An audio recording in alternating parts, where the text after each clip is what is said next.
Busafo na oche outside abeto yembio ye dia sida pese be matwedi ampon nyame sanse na dom ene wa mayeda so etinkomo minim yi se wabo ni wabusia ho ban na sambre so maye krado mafa mafidie a mone London Ghana memenda kwanhefo ye ba be Sabbath school na feature se mum pensem mu na otwi mu nyina na se kote mu nyinara ye no esua Marco nsampa no ye no wa adusua ne bebrende no adusua ne nya akona wieye aka adusua mienu pe na ye de kota na bana wie ntinde ne osua ne etoso du baako no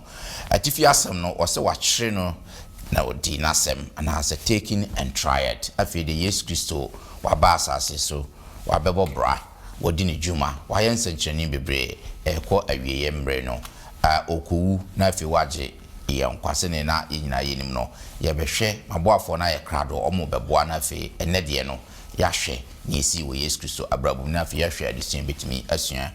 afrimo mientwe humbra sisia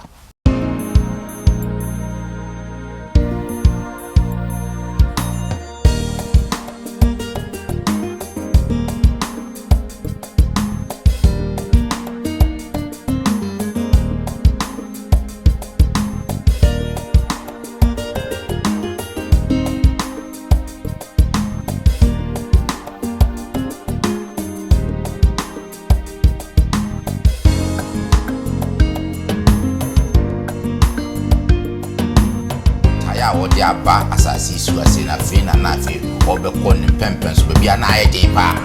oba no sunya emra na esem eko sra Kristo Yesu we je nye asasi su gospel no na ye bebo meeting na o se osoro so Kristo bebo meeting eko so no akasa pa aka adasa ma salvation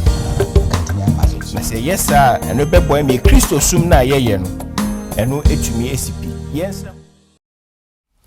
yebeda mwase se mudaso kra mafidie mu na mo ne yen yesa adesua yi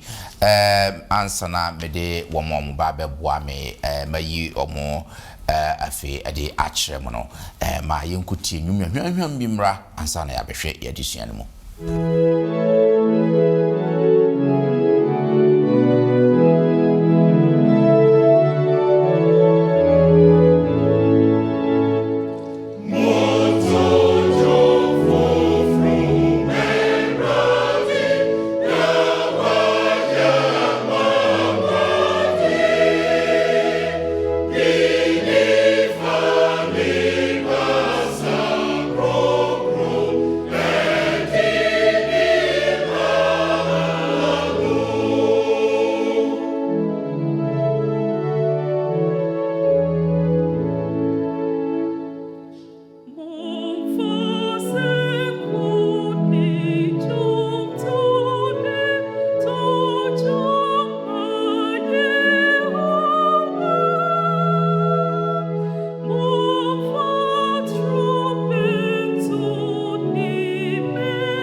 ene moma memfa mani enhwe fidie mu ase na abusiafo a ye krado omo beboa na ye di addition ye de abrem no afasa akwanya iso madomo edi akyeremo media musonfo Bismarck Mensa ende yehoadom ewo Elder Hansen asamwa ekame ho ewo hase Elder Hans yemo akwaba media great edas say ene to nsafra watimi aba meko manimwa unua penny Foster Chuman so ena eti honom no penny Foster yemo akwaba great na fe John Mensa Thompson so ena toa no so ewo hono penny yemo akwaba Great. Na fe me ko etron ho a Elder Kingsford Diaboama so nete etron ho Elder ye mo akaba. Great. Me da masese mu nyina yeton safre motimi aba. Ende na baabi amu obiara na mbrase mu katemoni na mema Elder Hansen emompaye emai. My mompaye. Yenso sro hia na nyame. Endimafo en churchrefo pa. Ebraso biemu se ubekire yen wonsem nia emankwa na emanidaso no esra se beka yen ho na chekire yen yen tewase nia akoma akoduru biara ma yehu sa ampa oka yen ho eda wase se wotie yen ewo Yesu din mu nti amen Ansana yebehwe yen addition ma memfa asede mu oduru so emfama woma womta yechia yesa addition ya omofa edikowiase afana nyina trebian Ghana TV ejuma wafa TV adwuma de atom ho so ane omo ya na se okanyame asem a wofa edikowiase afana nyina ra yetotosre mu se wo hwe na wutie na se wo mwa bia episode bo trebian TV Ghana obehu se one number na eguyemfoni na ne sofa na fre obinyo obibedin komo kakra bia between na de aboa TBN Ghana TV Sara na Hope TV Ghana nso omonso mofasa adwumade ye de ko wiase afana nyina se wutie na hwe na wo mwa bia episode bo asa adwumaku ya so omonso one number ba begu mfoni na nifa na fre obibeje uso na fe kakra bia no watimi de aboa asa adwumaku ye twa ye disian fa last week no na ye hwe enna ye di akire. In fact, addition from Mark 13 no eba be ura 14 mu kakra no from 12 no be ura 13 mu 13 ni bana wie ye hu ene dia chese na Mark report ye ene me besi questions asiafo no bisa Yesu Christopher Jerusalem asonda no na fe ne maye to sumi ne besi nyina na addition no ababa mu nyina ede ama ye ne no ye to aso na fe ye ko Yesu Christo ne final weeks na odi kowu no ye ko wose wochiri Yesu di nasem enti ye be hwe the last verses no in fact o hwe sa verses we dia ta ka se amanihunu time na because na every time Yesu be ko amanihunu pa botaya odi aba asasi su ase na fe na fe obekọ ne pempen so bia na ayedin pa no kwasem senti sa adusua we no ye adusua ewo nyina yakoma so enti waso na fefa atrosem na nyina yemfa akomapa emfa nsua sa adusua we sa se yenkwaje no ejina sa na wotwi mu se Yesu ampase sa na wotwi mu a na chese nkayeni enkwaje enti yenya aso na fe yenhwe se ne adusua no ede ma ne se ne maboafo no Yakobon na momo so ebe chirechire mu ede amai o se wochire no edi nasem enka abosem no Mark chapter 14 verse 36 Oka se aba aja utumi nyoma nyina ye ikruwa ifri meso ko neso enye ne mepe anya wope amen yen shase na yen hwe we first ye ready mfino Mark chapter 14 verse 1 to 11 abasam awdo mienu bi ewa hase a mepese ye ka ho asem na fe ye di wura yen adusua animo enti ye ni kan enhwe Mark chapter 14 verse 1 to 11 no say unforgettable yen hwa de wo ha ema yire entimi mfi okay na aka na anu na twam ne apiti afahye adu no asofo mpanifo ne atwerefo ne no hwehwe senia obeya achi no nyasem na wakuno aka say enya fashe no na basabasa ama omanu mu na obetania Simon kwatani ni fie na otena epron ho no oba bi a okura sadehwam toa a enwo hwehwam a ne boden ewo mu bai na obotoa no hwegu na pampam ebinum wo ho a anye won abodwo wo won hu na okeka sɛ adentina wo sɛ enwo hwehwam yi anka obetumi aton enwo hwehwam yi agi bebro denare ahasa na odi amahiafo na wo nwinwi tia no na Yesu ka sɛ munya no ade na mo ha no waye me ho adwuma pa na mo wa ahiafo mo nkyɛn daa na da bia mo pɛ no mutumi ɛyɛ wɔn yie na me deɛ munimi daa waye ne ebetumi wadi kan asra me nipadua ama mesida nokure me se mo sɛ wiase ba bia obɛka sempa yi no ne obɛyɛ aye nso obɛka de aye nonkaye na Yuda Iscariot dumienu no mu baako simu kɔ asafo mpanifo no nkyɛn sɛ obeyi Yesu ama wɔn na ɔtee no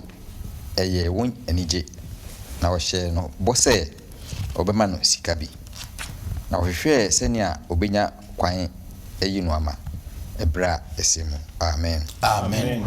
Yo, other Kingsford, my main fan and shall say also, this is about Sema,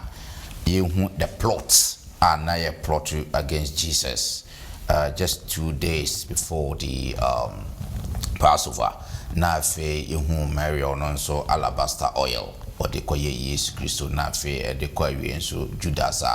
on also a call, her friend say, Honomo, say, Obectimia Yesu Amano. Mfuni Bena. Yes, Christ, in the last weeks, in the last days, I was as he was say, we know a chatre.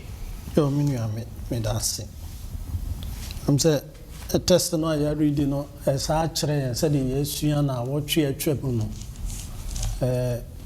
Mark, need some no, or the chre and tembiano. I said, story me, you know, every trim, or can't Judas, and dear, no, I can't. The year kind is say Judas. Ene oba wa money din osina aka enamienu na twam afahye no na edu yenim se adesua na yesua ni nyina ne akenkan sa emre no aya kan no kire nse na mpanimfo no asori mpanimfo no pekwan bi a ombeyi Kristo afiri ho na so ombeku no nanso omu kwan a omumfa so na ha no Mark mayehunu se Womonam Yesu achidini so ema womo etirimupo no a womo abono ebamu nti ha yehunu enipa mienu a womo nyina Yesu achidifo baako ye oba na baako so ye bema oba no enna wa monidin obema ne de no oben no pa waka dumienu no a ye nyina yenim se eye Judas na si yehwe sadia akenkansem no ede amaye no a Judas ekoton Yesu ema asori mpanifo no twere no miehunu se ode sika 120 dinari eno amaye story about oba so a won so de ehwehwane a ne bo odin pa de kosra Yesu mo ehwehwane no ebo odin no twere no ma Yesu ahunu se empo toa na ehwehwane no wom so na no so ye very expensive na hono na womo amuhu ye because amre na Yesu akọ Simon fie emje Simon no ye kwatani sa ndi se Yesu atimi ana nti akọ ni fie wa na chese Simon wanya na yaresa ebi se ni nimsa akwatafo de se obi ye kwata ye ostracize no na se ye manu free krum nanso Yesu ko a wode ne te epro ho edidi na ho na oba no de saa hwehwani ebesra Kristo Yesu si ehwe saa story mienu ya baako kire yen se onipa o ye Judas no oton Yesu Kristo ema no ko ni wuom ena oba no so de hwehwani no kosra Yesu yes ema ni wus ne ni barrier na se ni sie yes nti dwuma die mienu ena saa ntawntaw die eye baako paja Kristo baako so me kan se obrena ase sa ko so akoton no na wo nyina no ne sika ye involve de woton anya no ho ene de won so free na koma mu ede ma Kristo a eye oba no na de baako a me kan me hu dwure mi se o se o use the term good so to da bia nneoma ye ka se eye no ye ni nyina na eye no eye kopim ana se eye no ede wo kusi sen Judas hunu se wanya mre bi a eye ma no ba sa mre no de no de ye odi Kristo a no obe no na damfo a woni nanam odi yi no mai oba no so nya emra na esemu ekosra Kristo Yesu ngo but ono ne de no be ye asen na ho a enemre mi no mie no ye kan bo se Kristo she no bo se ba biara ye be kan asempa no sa wo ba yi de wa yi ye be de ye be kan sa asem adentia okosra nze Kristo ye di be sie no Kristo wu ye na esie no ena o se nya na ye se kan kwaje no asem adansa asenua no asem a na so by story no amamu a na chese nye complete if the Kristo wu ye no yes ye den esie no ni esie no no o ye den o sorry Kristo susu ka se de obay ya ye asempa no da biara wo be ye be ka no ye da be boni din enti we no ma ye hunu said Paul Mark twen ya adwen asi botaya Kristo ba ye obedi ye ene akwan a na mpanimfo no so pese wo so de ne fa so nempo within the circle of Christ no there were people no so back what the leaders no wanted to do ebini Judas enti yanso ye betuma di Kristo achi ya friends ye ho say ye Kristo for ye ben no nanso botaya ben ne de ba Kristo nchen sa na tie Kristo no ya hu no de na ye di Kristo eye yanso ye be betray Kristo te say de Judas e betray no ya na anase ye be te so oba no a ko anointed Christ yo enti we ye adisua ye nyina ye mfa ya adwen ento so na afi ye reflect on okay me that say elder yeah that's it elder Yamishra I'm say one point I say bringing it out to add to the elder kan ye ne say sa obey ye kan asemu Mark kura wa money in fact all the gospels ni I said that money din but ni oye you say ni na about a year's wage 300 denarii so time not to say why you the whole year wage na ode koye na the motive ne saying na okoye na Yesu abonedin na onim kura se ne okoye ne kura na ode ko anonti Yesu ewoni wom da bi ne no okoye ne say since I met him he's been a source of inspiration for me menya nkwaje wagime afiri ahomoni mu wagime afiri gamambo mu wagime afiri mehawmu tinia mimetimi aya those days ade ana obi ye ema wo hempon bi ana obi a osombo ene se wode nuhwamo a ne bo edin ebesra no we say na onim nti ono de afiri akoma mu say I'm grateful for what the Lord have done for me ni ye nyankopon ayama me no mani so eti me de ye we say e de akire ne ye de ye ma atumfo wa bra sa ata na Yesu kura ne ebu ni so ye papa hwe akwa bi no but say na obey e oyo no a part of the gospel na onu mmom kura na say na obesira Yesu enuhwamama no de ewu na onu nso na wonim say na ne din ebe ye everlasting aka sa asemi ho so won say ni din ankasa ye de wo no kura no so ya mo so ye de ne action no aka gospel no ho ni e kire ne say me ye bibia manyame a say me show appreciation to God wa enye motive no a etechire say menya bibia free no ho nti na sese me yo it is out of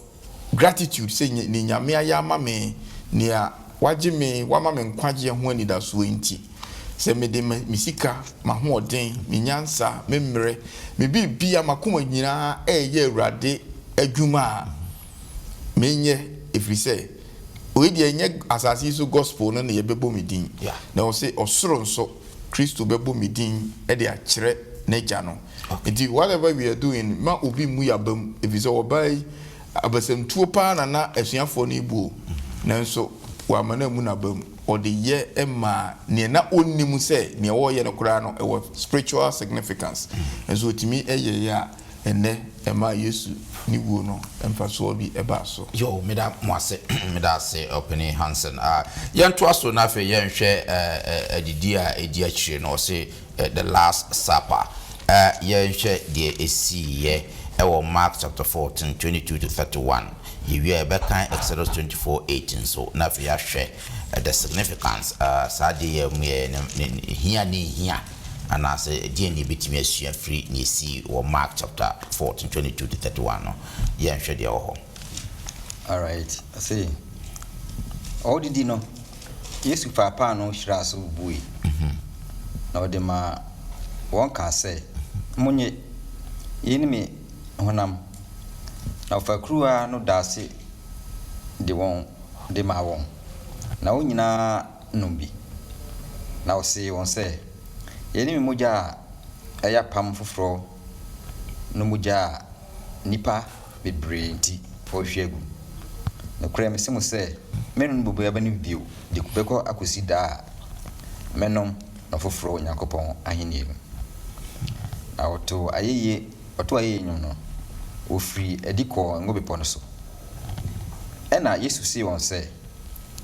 munyina ebe mo sintidua efise watwere se mebo odwamefo no na enwa no abo apete na mewusori echi no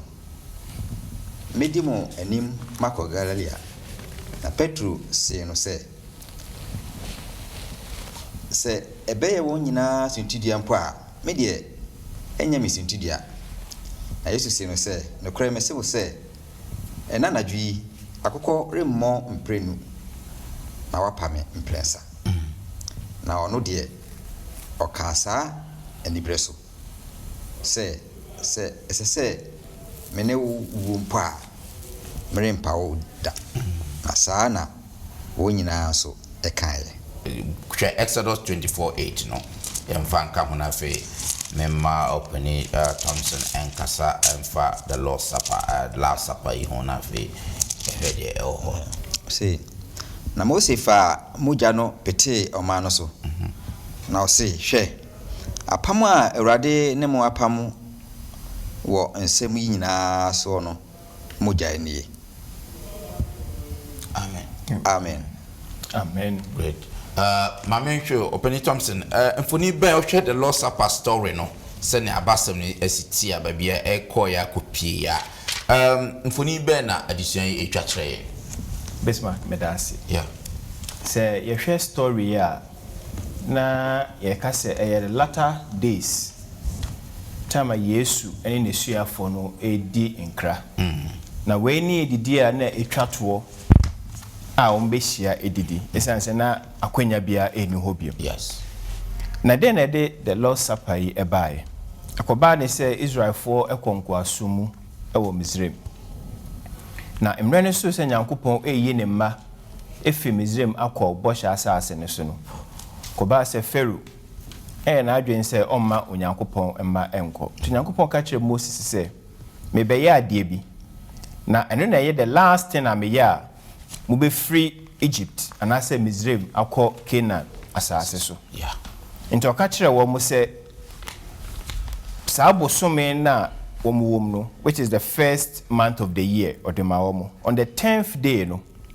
wom nkoche aboa betumi aye odwan anasa abreche ba edikan a wedi 1 year a blemish bia eni ne ho afei omontete no for the 14th day into 14th day no dua na wom enwumremu na wom eku aboa no okay no de mawomo se aboa no omunfa unleavened bread bread yeast enka and omunfendi moraka afi womo enso aboa ni moja no no omunfa moja no nya omopono ano omo de ye wi a omo make sure so mewe aboa ni nyina anadwomu ni nyina emo bia empie mfiri efie ku ne beku aboa no na moja wa no mo bia empie mfiri mu montena efie ho a esan say midnight onyame bofo ebeba or the angel of death no ababeku abakan ewo Egypt nyina okun nipa ekun moa cattle omo abakan kra eka ho ade eche no eye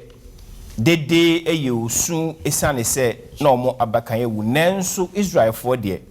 esane so mu tie Nyankopon asem na omo ye na nyame kan ni nti saa owo ni bi anto wo mo na nyame enu ne ma eye covenant ene ye kan wo Exodus chapter 24 verse 8 no Moses ebra omo to ato aso Moses sprinkle blood no but before that nyame ka kire omo say so mo ye saa de we ya monye for all your generations afibia so a monye saa de isane say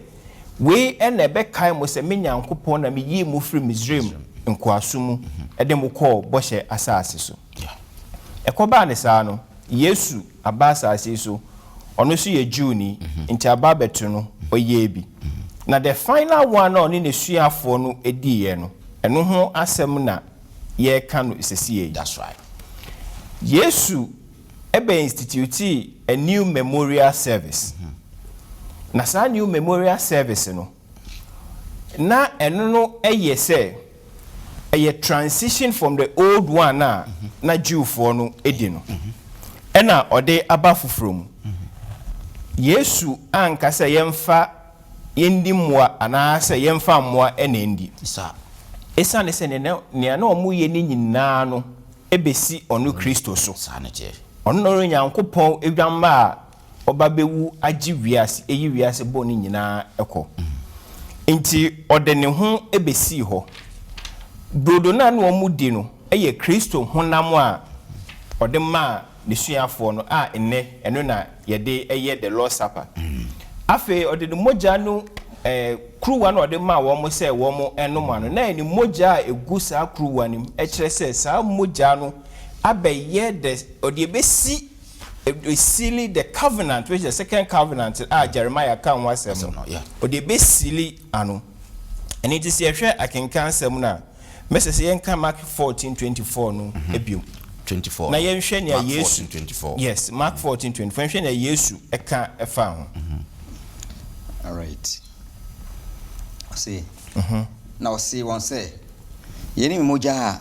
ay apam foforo no moja nipa bebre nti o hwegu amen amen I say we ni memoja eye apam foforo no we hwegu amanipa bebre or the moja esili sa covenant no in the same way in the first covenant no aboani moja no na Nyankopon di sili ama Moses epetigu Israel for no so yeah what are the significance in fa so be na yenya ewum ebra ye de ye ho be hye sa adwumedie abebe ye bia no ye express ye faith ewo Yesu Kristo mu. That's right. Afesu Yesu de man say every bia ye be ye sa de we no ye mfa mpa mu nka ni wo ekosi se onu Yesu ebeba nti abebe ye bia no ye pemu aka Yesu Kristo ewo akira mansan abrebia so a be take part in the Lord's Supper no Yesu ehye ne mbaden eno nti se ye womro ye bia through the Lord's Supper no Kristo strengthen ye se ne be ya ye nso ye betumi ahyeden ewo ye mro ye na ye free mu ehu behia se be Lord's Supper na ewo se ye self examination. That's right. Yanka sentena se yen hwehwe yen bibi biara ene yen esi yen ne Nyankopon ntam kwan yen yi san no mane nyina emfiri wo afesu yenya adwensakra we should repent from our sins na yen pay mu enka ye bone ne yesa Kristo nso edne tenene no ebehye na yen nso benya chefa ewo saa the covenant nim mede ma no si no abra Yesu ne suafo edidi wieye no o se wo mu fredi ekọ Mount Olives on I say ngo pepo no so Yes. Yesu ko so eka ni wo ho asem ekire wo mu na oka asema Zakaria eka ye e Zakaria 13:7 say ye bebo shepherd no na ni nwan no apeti abra ye chi Yesu ne hu say disciples ni nyina epeteye right. na Yesu etwe wo mo adwen esi asem Zakaria kan etwem se wo mo mre mu so ebesi ampa esiye Yesu ka kire wo so obedi wo manim akwa Galilee abra Kristo wuye na ama no kɔ tom nim no obofo ne ka kire wo se Yesu edi wo manim kan ekɔ Galilee ne nsɛm ano ka na ɔtwe wo adwen esi prophecies ahodo a yaka afa no ho a ebebem. The final one Peter Yesu ka say akokɔ ebobo imprenu na we mi ama imprensa ampeni ampa Peter no wo ahoden zeal say there's no way betumi yi Yesu ama nanso eto no oyi Yesu mai nti ho behia pa say e wo say ye nso yesipi ewo Kristo mu se ne ebe ya se nsohwe ne bawo amane ne bawo ebetumi ejina ama Kristo. Great. Me that say, Papa, this is brilliant analysis. Why great. Yen trust na fe. Yenko. Yen na fe Gethsemane. Yesi wo Gethsemane ankasa. Bra Yesu eko horon Mark 14:32 to 42. Yen hwe ne esi wo Gethsemane. All right. Na oduru ba bia ofre ho Gethsemane. Ose ne siafo no say montra ha na menkobo mpaye ansa na ofa Petro ni Yakobo ni Yohane eka ne ho na ne ho friase hihia no na ne ho yira no na ose won se areho ahye me kra so de ko owu mu montena ha na monwen na okọ nanim kakra kobutu fam na obọ mpaye se betumi a dono insane honko na waka se aba aja utumi adi nyina ye yikruwei efri mesoko nanso enya mepe na nya wope na obabe hu won se wada na osi Petro se Simon wada wentimi anwen do huri bako onwen na momo mpaye na mo ankonso hwem hom no pe de na honam emre na osimu bio ko mpaye ka asenkro no a na osamba be hunu won se wada bio na wani twanso na ohunu de wonfa emuano na oba ne prince so na osi won se afedie mona na mohome adoso dono du hwe ori onipa ba no ahye ne bone fonsa mo sorry emayenko hwenia oyimi amano aben amen amen. I feel say first time I mean call o hwe de wakan ya na de na ye hunu wa hai o midase nya mse ni ehunu ha no mse ha ne the climax Yesu ti a obasa so yeah enti mse na a shen so bebre because me only say ase boni no afidie abedu no waba physical yes enti no ase o kase exchange yankopon no nyame so ehu say edoyin ese oindio nyame enim say ebri se wantimi andio a enkwaje no emama adasama but ayenti o di free so bae no na aye enti nyame no ehye ne din even though empaibo no obono enye se omuwa no but nyame na kasa hu say ene bebo adasama enti no onfam no endio na ono so anhwe ono akasa pe se ko so ono akasa pa anka adasama salvation no anka ntimi amaso to de ne pe e ma Nyankopon oka kruwa se betimi ama kruwa no e bufu a anka senka baye so no ana waje asoa eno ntino aye adesoa ama Yesu Kristo eno ntino na ama ohunya wonye afei ohwe Nyankopon a hwema ohwe ne nafo so a bibia ama ntina afei aka no kwa nti the importance a menya film ni say one bibi biara abayen so na akoyen so abu ayen so didindin no enye se nyame ntie hu se saa tebia no ebeboa yen okay nti yen dio situation no na yenya yepem ema Awurade na yi adwen firi Awurade so a saa situation no ibia ebe overcome nenso emoa yen nse na tibia esese yen dio na ehwe Yakobon na nkunidie no akire ebeba great afen so enafo no a na Yesu asuafo no a oba ma wadeda no etobre bia ehia yemoa efri ya yonkofo mo nti Paul kan Philip 4:13 12 and 13 no na otimi adi nyina ye no hyemede na Yakobon eboa no akwahoro bia so ana fe so dumre bi no Paul asafo ma ene aboafo eboa no akwahoro bibre so nti nema Paul anije eno ti no ohaw bia ye bekom na so bi di asafo ma se ya bonten na so bi di na sembe dan ya ma ye ntuntwene yemu yem hwese yebetuma aboa asafo no na mpo kasakire ene efutuo ene ibin ofra busa na se ne ho tie kra mpo no enkranhye ma no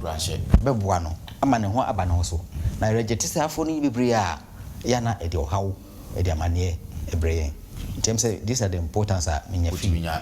you me that say when foster why are there power and that's very very good and why are the concise ama me wa hafe yefe yento aso na fe yenhwe has living all to flee from Jesus wa jane manyina ho dwane free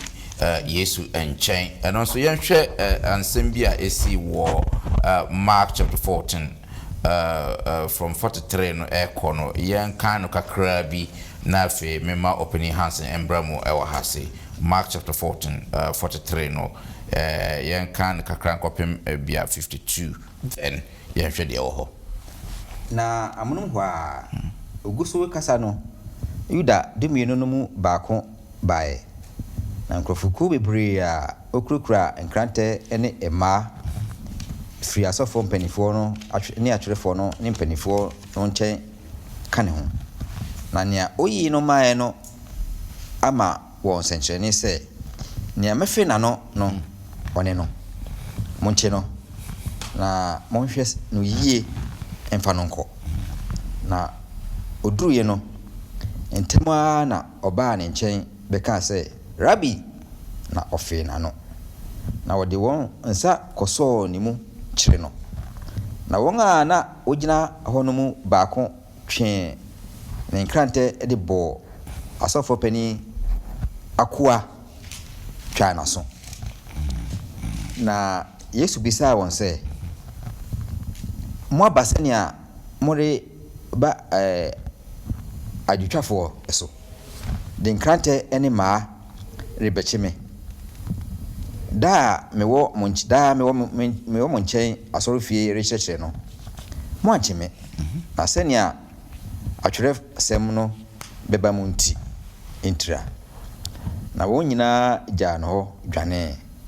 na abrante bi a ofura enwura de akata na jada so edi nachi na ochire no na oja enwura no efri wonsa di adaja edwane amen amen great opening hands and share some funny we say dear funny na ehunu wa hai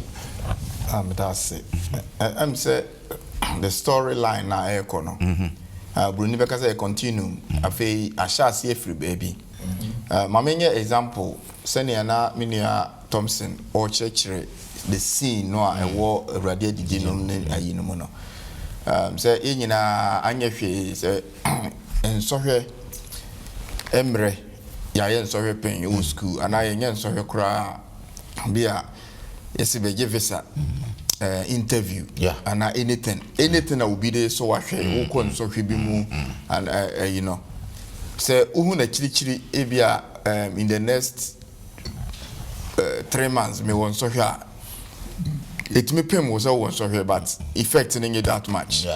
nti abribi abon say agrokra ultimidi and answer some wo no eya na nye towards that but miracle no e ka na wo hwe no the week of proper examination make external exams to say BEC you say the first time I will be external exam bi no and answer SSC and then on friend was seen in your keka ho sɛ yɛka na wɔtwe ama wɔduru saa nsɔhwɛ no ho a o thinking o life bibi asesa o te hɔ a wodidi koraa na sɛ wohu sɛ adeɛ no bɛn na bia ade na yɛ subject na den na ɛyɛ pem wo a wo sɛ aduane na wodi no koraa na ayɛ yi kakra ebi na to Yesu no unfortunately the suafo na di n'akyi no they didn't feel the way he was feeling enti as the time 1 week o chapters no from chapter 9 ɛkɔ no a ɛyɛ 1 week ho asɛm na wɔka no na nsɛm no nyinaa fe ɛbɛn na ɛbɛn ti at the time of Gethsemane no na aka anwummerɛ baako time na ɔka the book of John about 4 chapters nyinaa no ɛyɛ awurade adidi na se ne nsɛm wɔka kyerɛ ɔmo nkronkron ɛbɛba ne nɔɔma ohɛ intensity na Yesu de kasa no ana no ayɛ den eti at the time okoduru Gethsemane no se yɛnim yɛhwɛ a omudidi wie yɛ no ama Judas Iscariot efiri omo nkyɛn kɔɔ yɛ no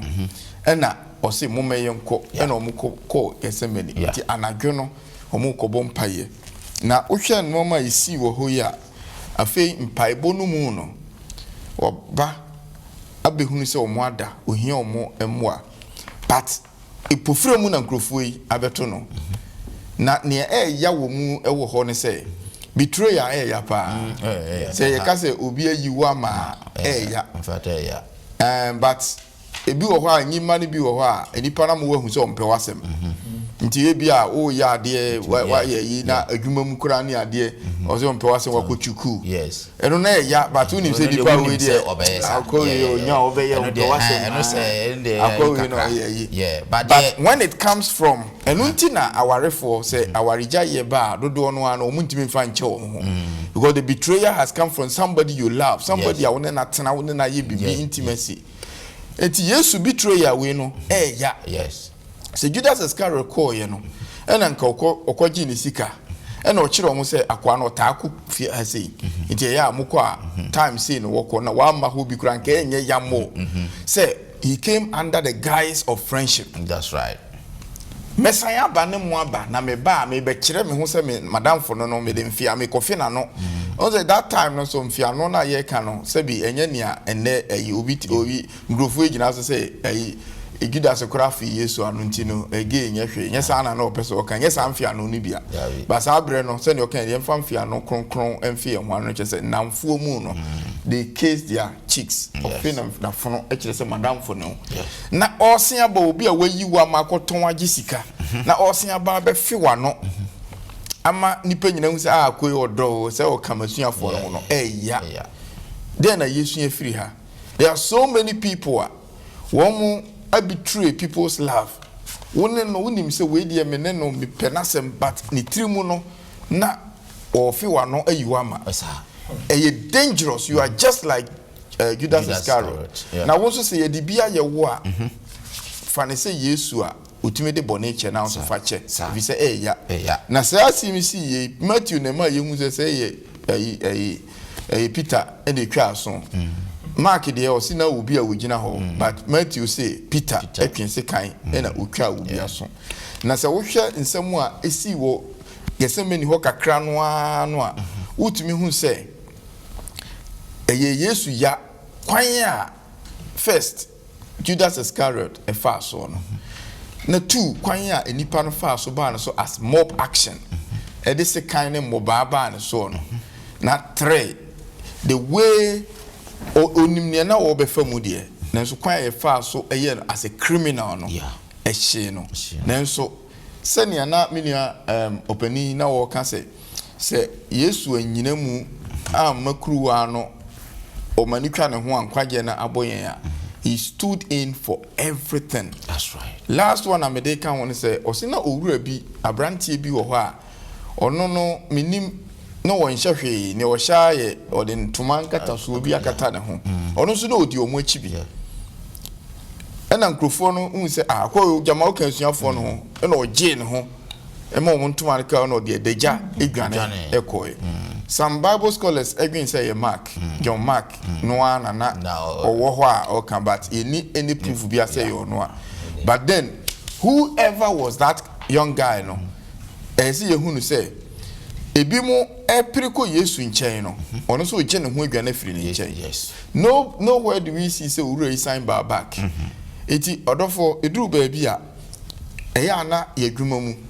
ne enne ama yɛ mma yɛ youth yi most of them go into drinking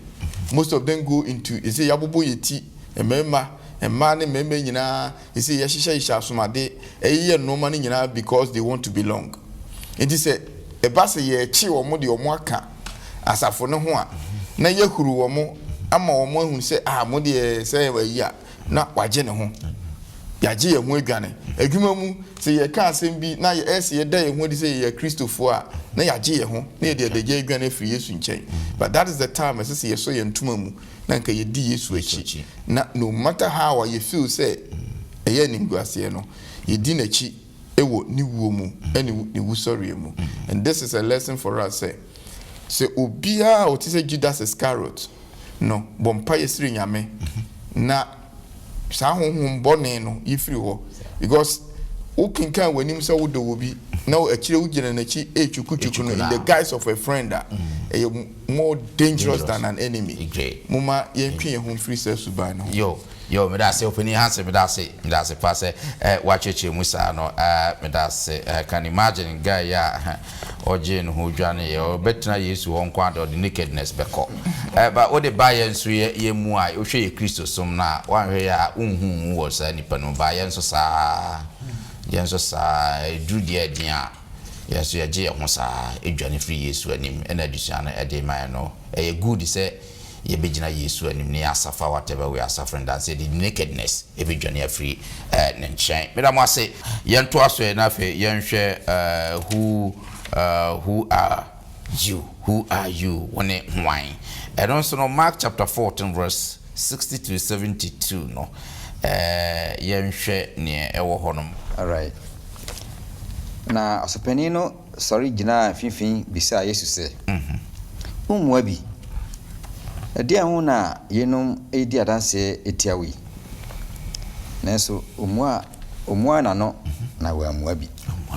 na asopani no bisa no bi wo se na se woni Kristo no nia wahira no ba no ana na Yesu kan se mene no na mo behu onipa ba no se oti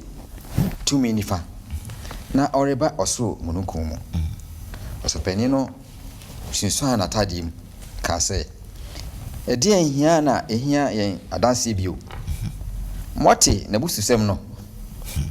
modwen sen na wonyina bunofo se esese owu na ebinum fiti ase hinam intesu guni so na okata nani na wobo na kutuku na osese no se hyenkom na asomfo no bobo no asotro na Petro wo fom edi ho no osopani no ema awamu baako bae na hu Petro se ore tuja no ohwe no ha ka se woso woni Nazarene Yesu no ene nam na osane se minim na mentinia wokai asimpo na ofredi ko nchonom na akokɔ bɔne na bawa no huno no bio na ofiti ase ka kyerɛ wɔn a wogina hɔ no sɛ oyifra wɔn mu bi na ɔsan bio na ɛkyɛre kakra no wɔn a wogina hɔ no ka kyerɛ Petro bio sɛ ampa wofra wɔn mu efisɛ woyɛ Galileani na ofiti ase edi nse na okeka ntam sɛ minimo nipa a moka no wasɛm na munum hwa na akokɔ ebɔne ne mprenu so na Petro kae asɛm a Yesu ka kyerɛ no sɛ akokɔ mo mprenu na wapa me mprensa na ne wure ɛho pii na osun amen great eda sa story we no adru ase na story bi a yakenkan na ase no onti ase ben na opese yenya ewo hase Thompson medase lisman em say yeti akenkan sem na eye really clear. Yeah. A story ye nyina ye nim story no. Na de ba kwa na ya pa ye Yesu aye che ne suafo nyina adwane agya no. Peter do ne sa ehye gemu ma Yesu se me de nya de a meko me gina wachi. But if so near den no say suafo ni nyina adwane including Peter. Say nya fish ye. Enti womo e de Yesu ko na no so na mechire nkakra no hwe na ekoso o steady niema. E de Yesu eko Sahindrin. Yeah. Na ye frɛ nipa ma mo bai mpanimfo na ye sɛ ye the allegations ebeto ne so afi wo ka otumi hu sade no emfa nipa bi so bai a wo so beka wo testimonies o can say Yeah. witnesses are efo aso na afi ni baby na wo so wo nsɛm no ensisi so enti meaning sɛ nipa no ogina ho nankasa no wo mu nya asembia mfanto ne so. Yeah. Na so for payin ni sorry ginae. O se na wo nsema ye ka nyina wo nkasa. Kristo emuano. Na sem o kan ma Kristo ekasa ye Matthew na o kan o de sa account by say he placed him under an oath. Na hona Yesu ka say ai obisa say wo ne Messiah no ka kire yen. Na Yesu ka say ai me ne Messiah no obehu say nipa banete onyankopon ensa nifaso no de mununkum eba coming with the clouds of heaven. Sa asemi ya Yesu kana Daniel aka ewo Daniel chapter 7 verse 13 and 14. Se tresem se abra osofu penite sa asena na ote ni robe na o she meaning se Yesu aka ebususem. Nenso na asema Yesu eka no na ye nokre. Ono na wenya emunti ase ndi padom etwa ho hia no wenya emunti ase but na no krese ono ene Messiah no na ono nso ne onyankopon ba no Yesu ka sa no aha na marre ho o se omo tuntosuo egu ne so afi so mo ekata nanim ena na wo mo ebo no ena omo se hyenkom. Jese womo de no efa ne yemu no mo asen atwetwe no se hyenkom. Na o parallel with nia esi wo Peter so side na abra Yesu ka no kre no se be Peter de na oyi Yesu ama sanse abra akwada no ka se mihu se wo ne nenam o se dabi second one by o se dabi third one de afa Peter na o sway se me ni Yesu minim no baby enso na woni Yesu atu nse didi enche ye bia some few hours ago but okunu mu ye den no Peter eyi Yesu emaye bia yenso ya fa Kristo ye dinechi asembisa ne say who are you woni hwan hwana because say me ye me service we kropon ekuapem na me ko fie bi na bisa am say woni hina sa question na papa ni bisa am say woni hina no enye me din keke no pe me so me fa ne say me din keke na me bo me din do tu so gina ho opese o tie bibi ka ho me so me hu ade kro enti woni hina no sa question na bisa Yesu na kire Yesu na bosie who he really is. That's right. Say ono any we are say aginkwa no nyana papa na ehwe free me won say me kire efia me free mu say me ye hwan wo kro nim bebi a me point akwa kire me grandfather mu hu say efie we na me free me nanso manti ase at that time. That's right. Ebia yenso ye Kristo for by yenti Kristo su Kristo na ye no yenti ase ebra so say self examination hu say me Kristo ni a eno de na me ye hwan hu a ene be kire wanamo bebi ese odo wanamo si esan say bebi a wo bi ese wo ye kanea as a Christian bebi obeko bi ese wo ye salt as a Christian. That's right. Obi oba wo nchen bia na se nipa ne hu sampa mako obi ho. Yes. Obi ba wo nchen ama onte asempa bi ede obi ma nipa ne mfa reho enko ma nipa ne mfa nimguase enko mo ba wo nchen ya onhu se ampa waba obi nchen. Great. Na se yesa eno beboy me Kristo sum na yeye no eno etumi esipi yensre ho nkronkron ne se obeka ye ho na elidi yense ne be ya ye Kristo som no esipi ne bizai se who are you obetumi don se esibo se bi onyankopon ba me da say Openi Thompson nyame shraw me da say just a minute of near Openi Kaye. The story around Yesu, the trial, asema me pese meka and say Pilate you didn't call any mono. No, you're very wicked ruler. If I okay Pilate once a man, then it's more than papa. He ruled from AD 26 around to AD 36, about 10 years. Very wicked. Okay, normal yeah. But or no nipa didn't come on or can't say oni ade etrimodem for no a etrimodem for no a wono onye jiwni na anka yede na nya abai the assentation is more than abade ayenkunu no. He was the one who declared say ohunu hwe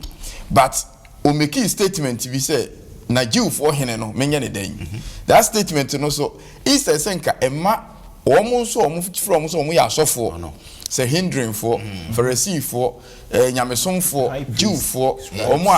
Abraham asefo ojefo no iba wo mumu no komo beti ase say akoyi ene you know they were bent on killing Jesus. Ehone asem no yeni bebre gya ya sorry yemu bebre gya nyamesom yemu bebre nya sintidie fi say osofo obi asompanyin bi obi a holding say nko no na ono mbomu na oye asafo anka yamba mu a nka sese nka yenka ye ho asem nka omu na nka sese ye hunu se nka ye nyamesomfo ye susome mu no omukura na aka me ho asem omukura na amwa me omukura na edi me ho nkonkonsa kai se Yesu Kristo Pilate onye nyame somni no ono na nka no opa twitwaage Yesu but nyamesomfo wasondan no mu no se omo hwan SDF se hwan fo no wo mo rather ena eko yes yibekum no. In fact at the point bahore yensa free asem no kra omo se wo de Jai Barnabas mayen na kum Yesu na koi ne ho asem beba o se ene omo nyina tia mu se ni moja anya den emra yenso ene yemma so. This is a lesson to everybody. Menya so ni ma obi if you say those who you think should have been protecting you no woman ne asofo mpanimfo no a they don't see anything wrong in crucifying you. But omo kra no a obese obi o se miko obi aba kra no omo je me fail so they are the pilots. But that doesn't mean say pilot ho na ye still now sorry no mu na ye na so there are people on betus intidia but look at Christ na enunko na obema sa 2 minutes dey dinkunim yo medamase yembre no ayebre ye de adisua no ebetwere medamase ne momwa mama mo ho kwa matwedi ampon edemo